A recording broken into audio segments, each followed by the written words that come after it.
stream. Hello, today we are gonna watch every war crime explained. Why, trust me, bro. I already know this is gonna be good because I've already seen some of these videos and they are good. So let's just jump straight into Every war crime explained. There's an old saying that goes, all is fair in love and war. But I would argue that saying is totally and utterly wrong. And unless you would consider breaking up a happy family to get the girl of your dreams, or killing innocent civilians to satisfy your political means as fair, then I would imagine you would agree. And in that case, I think this is a bit loud.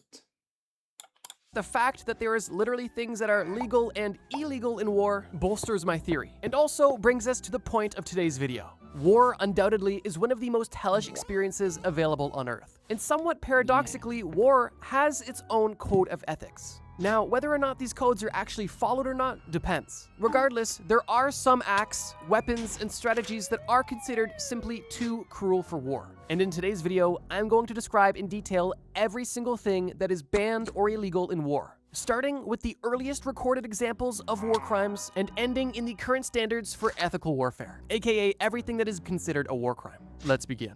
Ancient rules of war.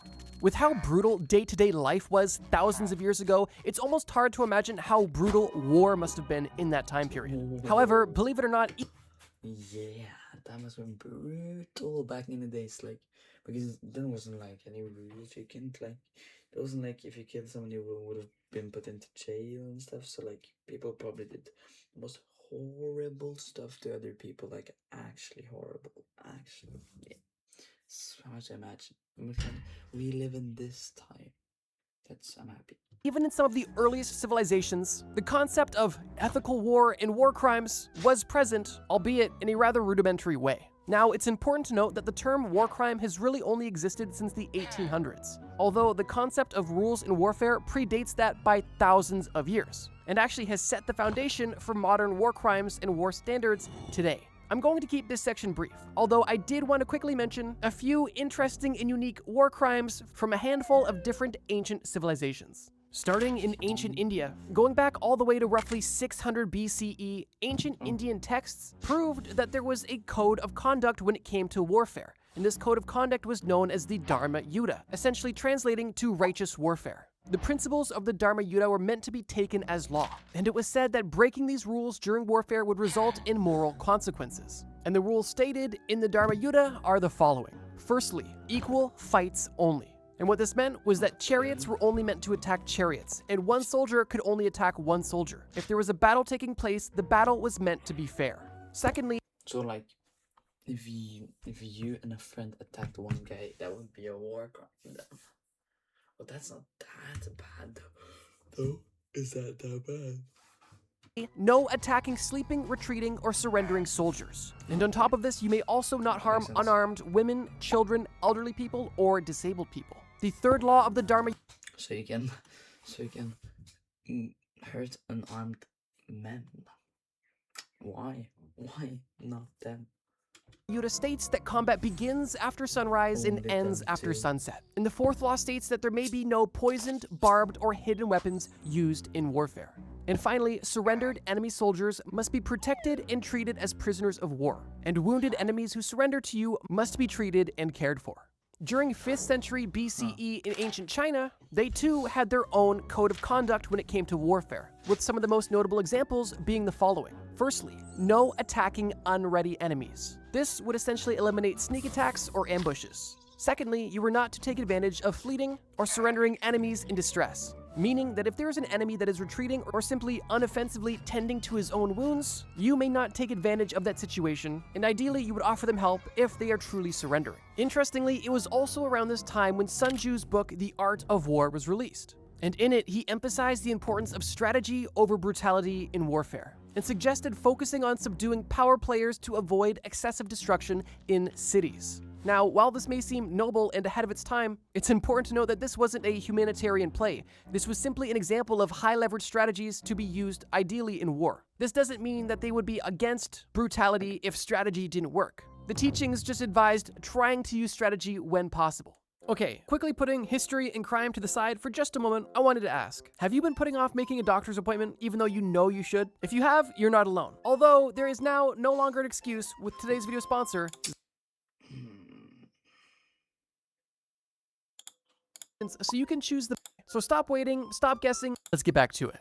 And finally, during the 8th century BCE in ancient Greece, there was a set of customary rules known as the common laws of the Hellenes. What's that called? I don't like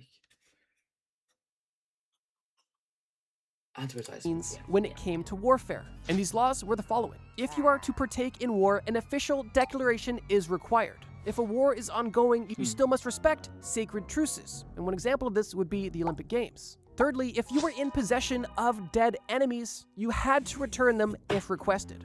And finally, you may not mutilate enemy corpses, as it was considered barbaric. Now, a couple of notes about these Greek rules specifically. For starters, these were not necessarily written, followed rules. These were actually unwritten customs that were, well, customary and agreed upon across different Greek city-states. And it's important to note that these rules specifically applied to inter-Greek conflicts, with the sole goal of limiting brutality when it comes to Greek-on-Greek violence and warfare. With that being said, that means that these rules did not apply to non-Greek barbarians, meaning that if you were a Greek soldier fighting a non-Greek soldier, all of these rules were out of the window. And even if you were a Greek soldier fighting a different Greek... Okay, so they have rules if they fight each other, but not if they fight someone else. Isn't that dumb?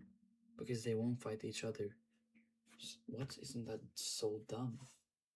Soldier, because enforcement was so weak on these rules, and this was more or less of a gentleman's agreement, having these rules be followed was, well, on a case-by-case basis, to say the least. But now that we are... So a lot of them didn't even follow the rules. Okay, so... Okay. Well, that makes sense. Armed with ancient historical context when it comes to rules of war and war crimes, I want to jump directly to the establishment of the modern war crime to describe exactly how war crimes came to be in the first place and how the term war crime evolved from its establishment in the roughly 1800s to the modern day, the Lieber Code.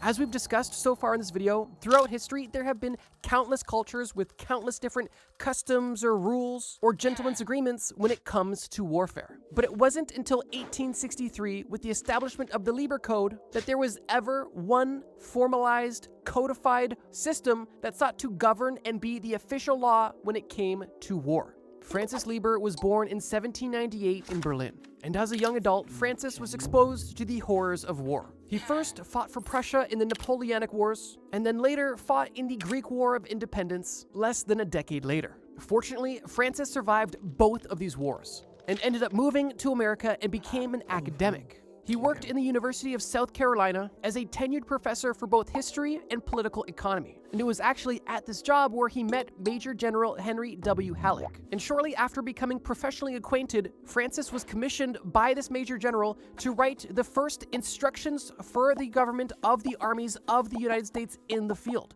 aka the General's Orders 100, aka the Lieber Code. And the initial purpose of the Lieber Code was to be the military law that governed the actions of the Union Army during the Civil War.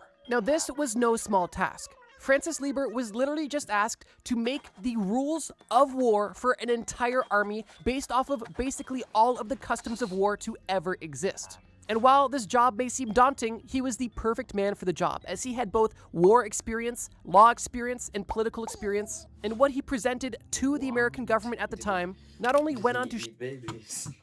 Is that what I saw? He ate babies. shape the Civil War, but also served as the basis for other warfare-related laws that came later down the line. One notable example being the Geneva Convention, which we're going to discuss soon. Now, with that being said, let's dive into exactly what the Lieber Code suggests should and shouldn't be allowed Oh shit, I forgot. Wait, what? No, I forgot. in war. Now, it's important to note that the Lieber Code literally has 157 articles, which is why I'm going to discuss the main points specifically pertaining to war crimes, or what should not be allowed in war. According to the Lieber Code, the following acts are either admissible under military necessity or outright forbidden in any context, and they go as follows. Firstly, and kind of ironically, the first thing that is prohibited is cruelty, which to me sounds like a complete oxymoron.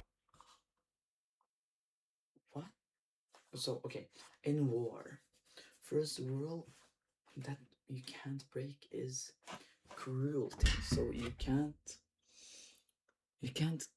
hurt people in a war. Is that what I'm hearing? That cruelty is banned in war. But in the context of the Lieber Code, it is suggested that the infliction of suffering for the sake of suffering or revenge is unnecessary. And how this could look on the battlefield is if your goal is to kill your enemy, you may do so effectively and quickly. However, if you are intentionally doing it in a slow or cruel way, potentially injuring non-vital limbs, that could be considered intentional cruelty and be punishable by death according to the Lieber Code. There's quite a few things that are considered war crimes under the Lieber Code, so for the rest of these, I'm going to kind of go rapid fire. Other notable acts that are considered war crimes under the Lieber Code are as follows. Torturing enemy soldiers, including to extort them for confessions. Using poison in any way. Any act of hostility that makes returning to peace unnecessarily difficult. Destruction of property that is not commanded by an authorized officer. Robbery, specifically stealing private items off of enemy soldiers. Rape of any kind. Wounding, maiming, or killing civilians. Committing any crime against civilians, including arson, murder, robbery, fraud, or forgery. Killing prisoners of war, racially discriminating prisoners of war, and firing upon outposts, sentinels, or pickets. Now, even with that small bit of context, it's... So these make sense, but the one don't like attack people doesn't really make sense. Easy to understand that the core purpose of the Lieber Code was to minimize cruelty and prolonged suffering as much as possible within the context of war. And with the Lieber Code literally being the first draft ever made in the context of war crimes and international humanitarian law, it's truly not a bad first draft, especially for being made by one guy. And the Lieber Code was thought to be so fair and so revolutionary at the time that on April 24th, 1863, President Abraham Lincoln himself issued the Lieber Code to be the official binding military law for the Union Army throughout the American Civil War. And while the Lieber Code initially had a very niche application, at least in a global context, it would soon go on to become the global standard when it comes to humanitarian law during warfare, as well as the global governing law when it comes to war crimes. But with that being said, the Lieber Code was the first ever formal recognition and establishment of what war crimes were and consisted of, although these rules only applied to one army for one war, and did not become federal or international law until later, which brings us to our next section, the Hague Conventions. Following the end of the American Civil War, the concept of federal or potentially even international laws regarding war became a popular thought experiment among political figures, military strategists, and academics alike. And it was for this reason that the Hague Conventions were established. The Hague Conventions were a series of international treaties and declarations negotiated in both 1988 and 1907 at two different peace conferences in the Netherlands. And the Hague Conventions were the precursor to the famous Geneva Conventions, which we'll get into next. But the Hague Conventions are extremely important in the context of war crimes because just like the Lieber Code was the first ever recognized law for warfare, the Hague Conventions was the first ever international law when it came to war crimes, and laws of war. And as I stated earlier, the Lieber Code was a massive influence on the Hague Conventions, although the two are not identical, with the Hague Conventions affirming the Lieber Code but also adding the following. And just for context, I'm going to be combining both Hague Conventions into one, because the 1899 and the 1907 Hague Conventions are both similar. The 1907 Hague Conventions were just a revision of the original. So for that reason, I'm just going to combine them here. With that being said, notable new war crimes include killing or wounding an enemy who has laid down his arms or no longer has a means of defense, improperly using national flags, military insignias, or military uniforms. Wait, what did I hear that right? If you lay down your hands, you can't get shot. Is that what I'm hearing? Okay, I guess. Using bullets which expand or flatten easily in the human body, attacking or bombarding towns, villages, dwellings, or buildings that are That makes sense. undefended, looting towns that are occupied, declaring no mercy or refusing surrender, forcing civilians in occupied territories to give up information about their country's army or its means of defense, collective punishments for acts of individuals, general destruction or pillaging of private property unless demanded by military necessity, attacking hospital ships or medical personnel, not respecting neutral powers and territories, and automatic submarine contact mines must not become indiscriminate hazards after control is lost. Which I have no idea how you would even go about, well, collecting mines in an area you've already lost. Like, if the mines are there and then you've lost control of the area or the mine itself, I don't know how you're going to make it indiscriminate. permanent. If a contact mine comes in contact, it's going off. But regardless, the Hague Conventions were groundbreaking when it came to international humanitarian and warfare law, and also made some interesting changes. So these laws, I will say, make sense. Like, basically all of them make sense, I would say. Yeah. When it came to warfare in general, like the addition of laws pertaining to naval warfare. But of course, the establishment of war crimes did not end with the Hague Conventions, which leads us to our next and likely most famous conventions, the Geneva Conventions. Here we are.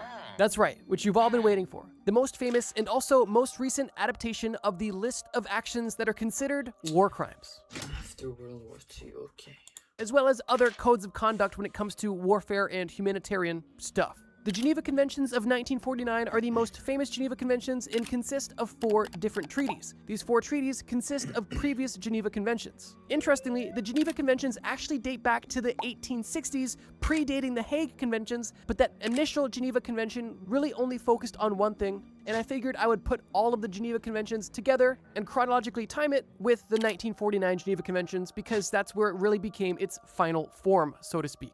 If you're unfamiliar, the Geneva Convention itself is the core of all modern international humanitarian law, or IHL, and its sole goal is to protect the victims of armed conflicts. The Geneva Conventions of 1949 were, of course, a byproduct of the end of the Second World War, where many crimes against humanity and war crimes were committed. And on top of the Geneva Conventions in Oh yeah, in the Second World War, like basically every war crime was made by the ruler of Germany. I won't say his name, but yeah, you know what that is. 1949, we also saw the establishment of the Nuremberg Principles, which isn't worth its own section, but essentially the Nuremberg Principles were created not necessarily to define war crimes, but to ensure war crimes were punished. And because there was a lot of Nazi Party members after World War II who committed war crimes, the International Law Commission and United Nations saw it was vital that they created the Nuremberg Principles to ensure all of these guilty individuals did not escape punishment. To put it briefly, the Nuremberg Principles basically state that anybody who commits a war crime is, well, a war criminal. And most importantly, anybody who commits a war crime is subject to penalty. There he is, the one and only. At an international level with international law, and internal laws of a country cannot impede or override this international law. Essentially meaning that if you were a Nazi general who committed a war crime, the German government could not change their local laws to get you off of the hook for this war crime, because the war crime or international law supersedes the national law. And on top of this, the Nuremberg Principles also ensured that political status did not relieve the war criminal of their punishment, which is important. But yeah, that's basically the Nuremberg Principles, just ensuring that the laws were actually taken seriously and enforced. But back to the Geneva Conventions. The first Geneva Convention was actually introduced, like I mentioned, in 1864, and was specifically aimed at creating rules around the treatment of sick and wounded armed forces on the battlefield. The second Geneva Convention actually replaced the Hague Convention of 1907, and essentially contained everything from the first Geneva Convention and the Hague Conventions. The third Geneva Convention was focused on the treatment of war prisoners and replaced the previous Geneva Convention, and the fourth and final Geneva Convention is the one we're discussing now, which is basically the all-encompassing Geneva Convention. Now, with all of this being said, before I say Geneva Convention for the millionth time, let me explain some of the newest additions introduced with the Geneva Conventions. Once again, this list includes introductions from all of the Geneva Conventions, dating from the 1860s to the 1940s. The Geneva Gas Protocol states that the use of any asphyxiating, poisonous, or other gases and biological warfare methods are strictly prohibited and considered war crimes. Torture, inhumane treatments, including biological experiments, are also war crimes. Compelling a prisoner of war or other protected person, like civilians, to serve in the forces of a hostile power is a war crime. Depriving a prisoner of war or enemy civilian of their rights and a regular trial is a war crime. And instead of just repeating myself and saying everything's a war crime, everything I'm about to say is a war crime. Taking of hostages, unlawful deportation, or basically everything is a war crime. I feel like I didn't know everything of this was a war crime actually.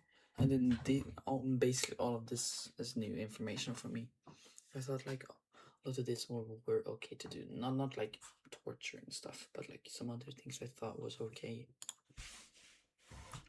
Unlawful confinement, any act that outrages personal dignity, specifically humiliating or degrading treatment of a protected person, any type of violence, murder, or mutilation of a protected person. You must search for, collect, care for, and evacuate without discrimination when it comes to prisoners of war. You must not attack medical transports or facilities. You must not deprive prisoners of war of food, clothing, medical care, and they must not do forced labor in dangerous or hostile conditions. You must protect one's family's honor and religious practices, and you must not make any indiscriminate attacks. In addition to these, you cannot use human shields, you cannot attack cultural objects or monuments, you cannot intentionally starve civilians as a method of warfare, and you cannot attack undefended or demilitarized. Wait. I feel like a lot of these are happening today, like with the Palestine and Israel war and Ukraine and Russia war. I feel like a lot of these are happening like right now. Like you can't starve like in Palestine. Israel is like stopping things from coming in there. Isn't that happening? Zones. What? And this, Like, of course, is also in addition to like what? I don't really understand right now.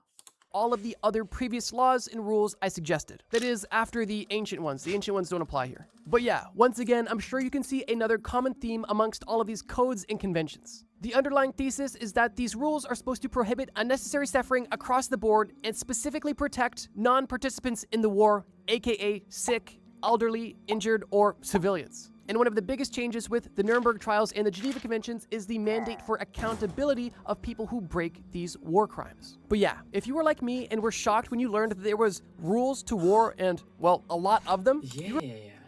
I did not know that there were so many rules to war and even any rules. Or like, I thought there was some rules, but not this many. This video is really like helpful, I would say.